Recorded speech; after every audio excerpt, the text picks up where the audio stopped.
Este é o nosso mundo, o que é demais nunca é o bastante. Olá, caros amigos, lembrando um pouco aqui do Legião, o que é demais nunca é o bastante, uma busca incessante pelo poder. Será que nós somos naturalmente ansiosos por poder? Nosso papo de hoje é justamente isso, poder. Relações de poder e os seus desdobramentos, muitas vezes deletérios. O que é deletérios, professor Ricardo? Bom, maléficos, perversos, que tem desdobramento sobre toda a sociedade. Bom, nosso papo e hoje vai ser para a gente organizar o pensamento como se fosse, inclusive, um texto dissertativo. E um texto é como um filho que jogamos para o mundo para ser lido. Diferentemente de nós que somos gozados na vida, esse texto, todo o texto, ele deve ser pensado. E ele tem aquela estrutura de um texto argumentativo. Tem uma introdução, que você tem que... O que tem que estar na introdução? O seu tema e o método pelo qual você vai desenvolver o seu tema. Aí você divide o assunto em 3 ou 2 temáticas para desenvolver em 2 ou 3 parágrafos e depois uma conclusão crítica que sempre exige uma posição sua, certo? E nesse caso você deve sempre usar o impessoal, um certo distanciamento, nunca usar o eu, efetivamente. Eu penso, eu acho, essas paradas todas. Bom, então vamos direto já organizando o DNA do nosso filho, o filho que nascerá das nossas cabeças. O nosso tema é filosofia política e a política contra as drogas, ou a guerra contra as drogas, as guerras às drogas, daquele 18 de junho de 1971, em que Richard Nixon declara a nação, a nação mais livre do mundo, mas que não deixa ninguém ser livre como eles. Sim, somos favoráveis à democracia, quando ela nos agrada, e mesmo uma democracia bastante racionada.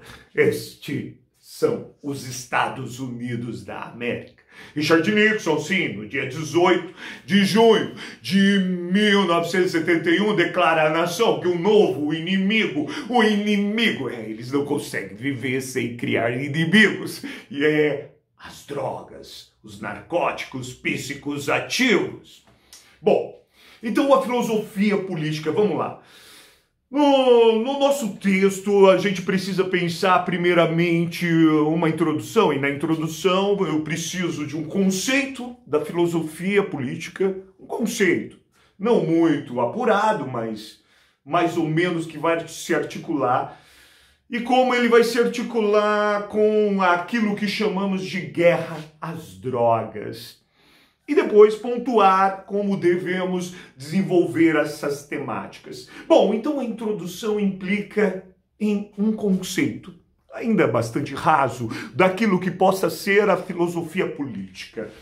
Bom, é a disputa de poder. Sabemos que a política ela vem para que a gente pare de fazer guerras, para que você não mate o inimigo e nem o transforme em uma coisa.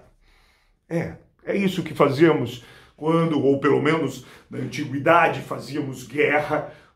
Não digo que até hoje tem atrocidades absurdas, né, que se comete nas guerras, embora até mesmo tentaram criar alguma ética na guerra, ela é prontamente abandonada. O outro nada mais é do que uma coisa, perde-se todos os direitos e garantias. Na política, não. Existe uma disputa de poder, e essa disputa de poder, de uma certa forma, faz com que o outro não seja exterminado, faça que o direito daquele que foi derrotado dentro de tal disputa seja ainda garantida, a sua dignidade, a sua constituição física e moral. Embora alguns políticos falam aí, ou você se torna igual à maioria, ou vai para a ponta da praia. Nada mais do que fascismo. Bom, diante deste mundo, nós, então, filosofia política como uma disputa de poder dentro da sociedade que tem como influenciar o Estado. Sim, o Estado, essa criatura opressora, essa instituição, que, segundo Marx, ela já foi criada para oprimir mesmo.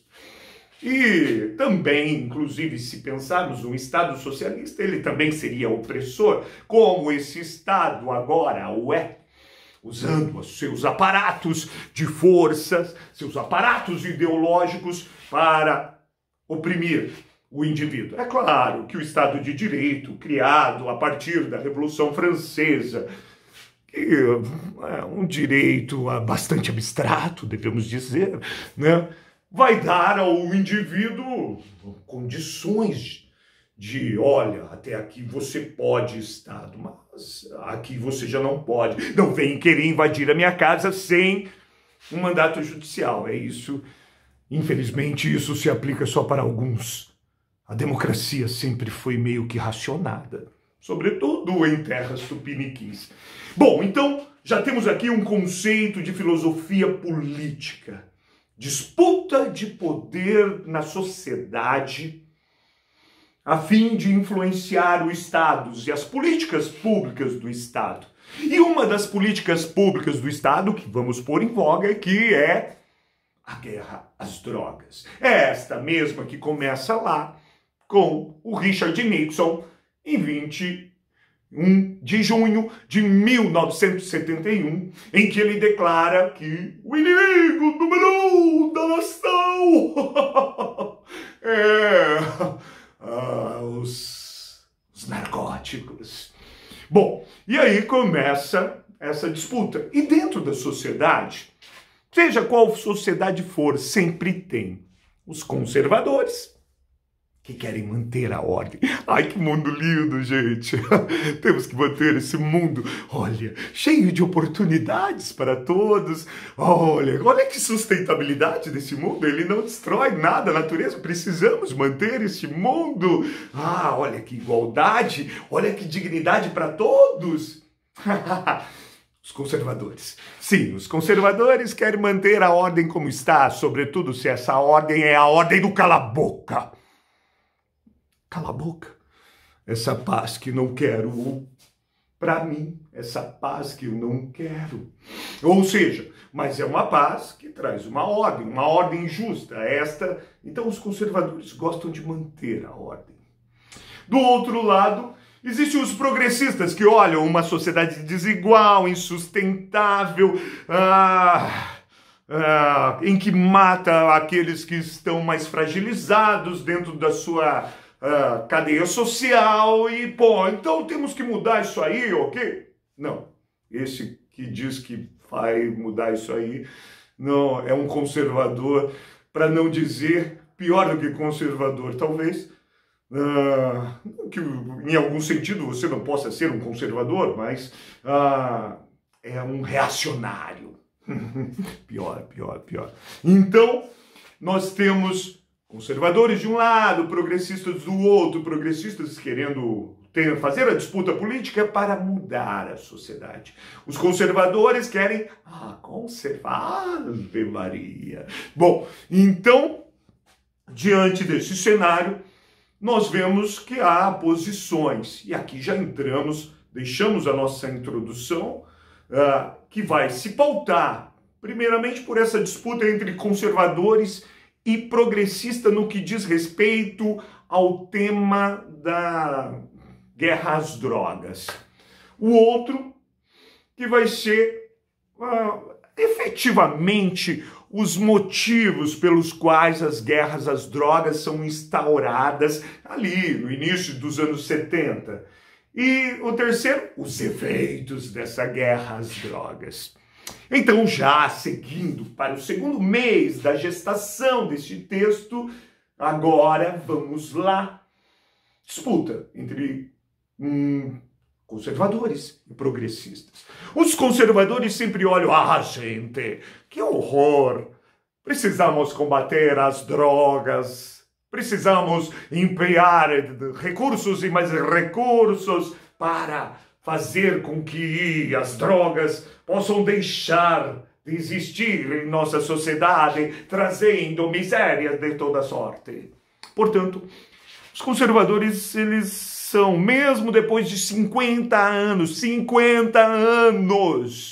de guerra às drogas, eles são a favor de manter. Embora, se olhássemos aí, se avaliássemos, veríamos que elas não estão sendo muito beneficentes. Em nome do quê? Em nome da moral. As drogas, elas consomem, destrói as famílias. Pois é, a pinga destrói as famílias também. A Coca-Cola também vai destruir a sua constituição, o seu sistema imunológico, mas é vendido aí. Ou seja, tá cheio de droga no mercado. Drogas e drogas e drogas. Bom, então nós temos este viés moral que leva os conservadores a colocar em xeque essa questão e apoiarem fortemente a guerra às drogas. Por sua vez, do outro lado, temos lá os progressistas que reconhecem a droga é uma droga, poxa. Então precisamos de ter uma política mais inteligente para evitar que essa guerra às drogas produza mais desgraças dentro da sociedade do que ela já produz com seus usuários. Portanto, pensa-se numa política de redução de danos. A parada é você pensar em políticas que não tenham uma disputa ostensiva, violenta, de repressão, mas olhar o usuário, olhar todo esse entorno dentro da sociedade, pensar em políticas públicas que possam atenuar os efeitos das drogas. E, para tanto, precisa deixar de ser um caso de polícia e ser um caso de saúde pública, efetivamente. E para que deixe de ser um caso de polícia, precisa de uma legalização. E eu digo aqui legalização, não liberação. Liberação já está. Liberação, qualquer um que queira, algum alucinógeno, algum psicoativo, cara, já acha dentro dessa sociedade. Então, temos aqui os posicionamentos dentro dessa disputa política entre conservadores e seus argumentos, os progressistas e seus argumentos. Seguindo para o terceiro parágrafo do nosso texto e o tema do início da guerra às drogas. Como já dito, em 18 de junho de 1971, o presidente dos Estados Unidos da América decidem estabelecer as drogas como o grande inimigo da nação. E desde então, o que estava por trás disso? Boa parte daquilo que estava por trás é que a década passada, depois dos americanos lá na Guerra de Secessão, se degladiarem em nome da abolição da escravidão em seu solo, depois com subterfúgios dos brancos supremacistas imporem as leis de Jim Crow, surge ali nos anos 60 uma luta por direitos civis. O pastor Martin Luther King, Malcolm X, vem como os Black Panthers, prontos a levar adiante esse desejo dos afrodescendentes norte-americanos de ter um lugar ao sol naquela nação que diz que é sol para todo mundo, mas não é para estas minorias que lá estão. E de fato, lá havia uma minoria. Lá, os afrodescendentes são minorias, diferentemente daqui do Brasil, né, em que 54% da nossa população é afrodescendente, é pardo ou é negro mesmo. Enquanto lá, mais ou menos 5% da população seria negros dentro da sociedade norte-americana. Mas o que o governo Nixon estava querendo? Agora eu não posso usar a lei para segregar, então eu preciso arrumar um jeito.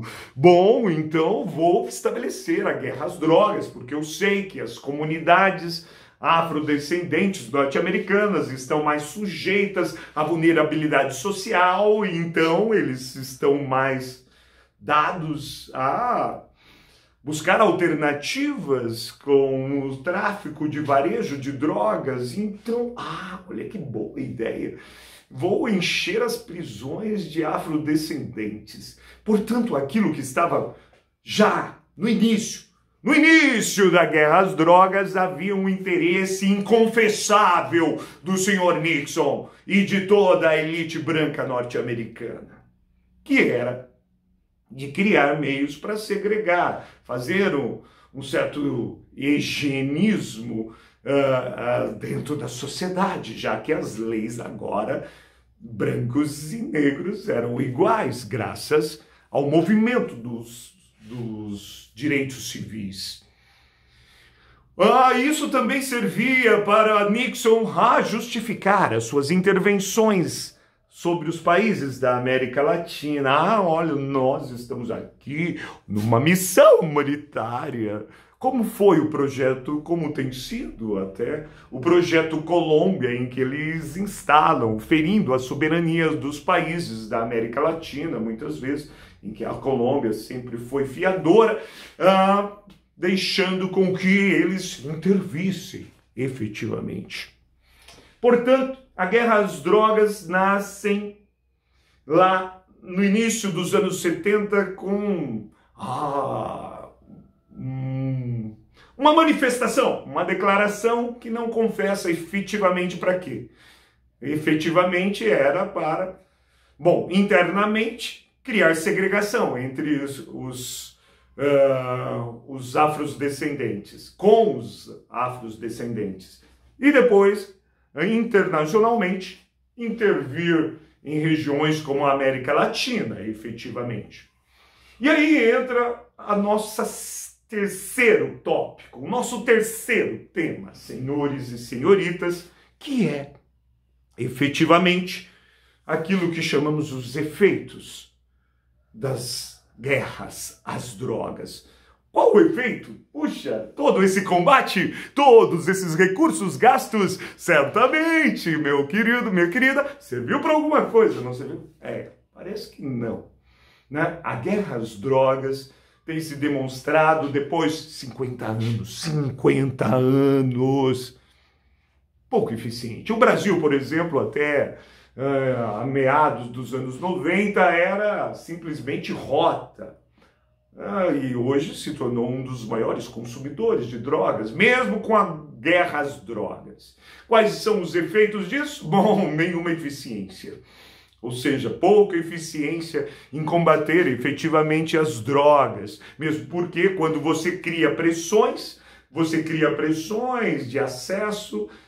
As pessoas hoje estão indo para drogas sintéticas, metafetamina, por exemplo. Não tem jeito. Toda a sociedade humana sempre teve um noiazinho, não quero saber dessa realidade, eu quero fugir dela. Então os caras vão na brisa. Então, toda a sociedade sempre teve isso. E as guerras têm mostrado ineficiente.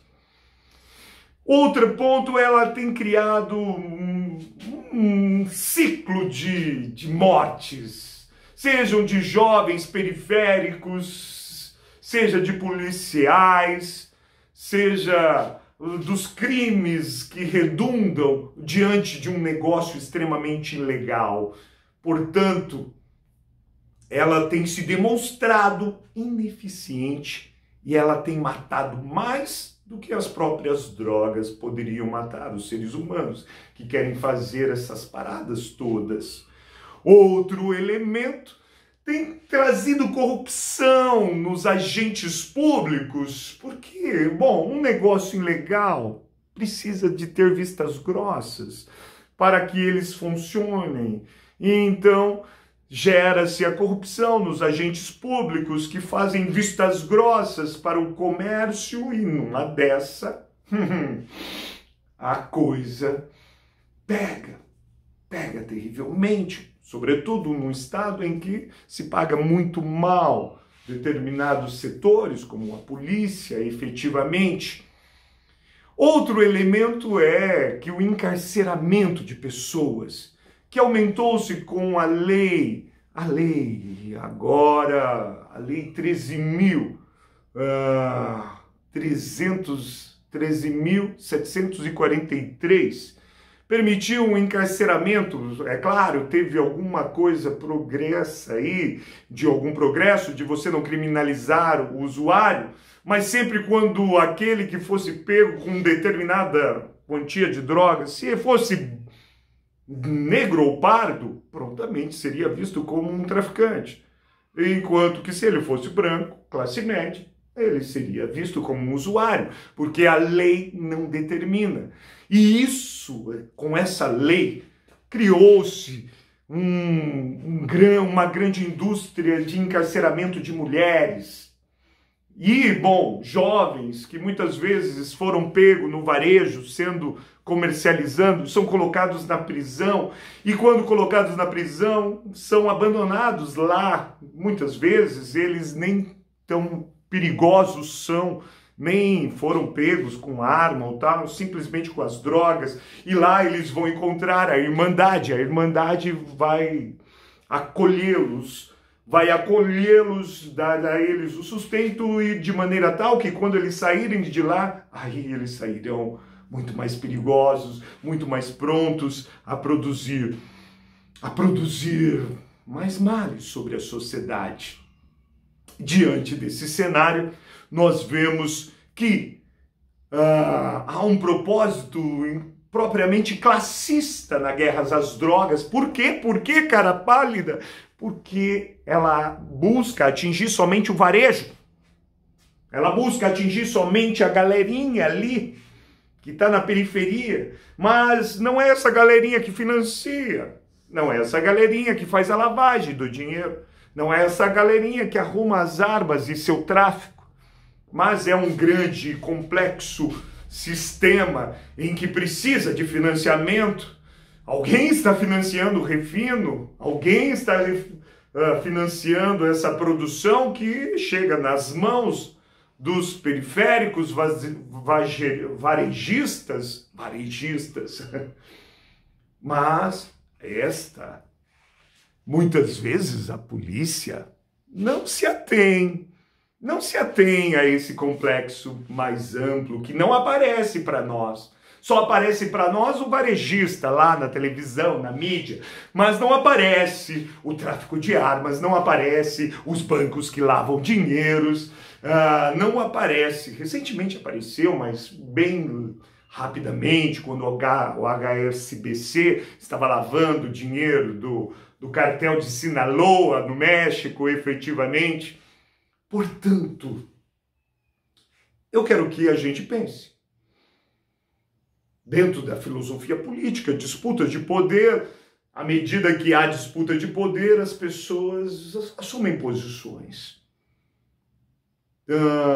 Posições progressistas ou posições conservadoras. Posições para manter algo que muitas vezes ainda não está dando, parece pelo menos.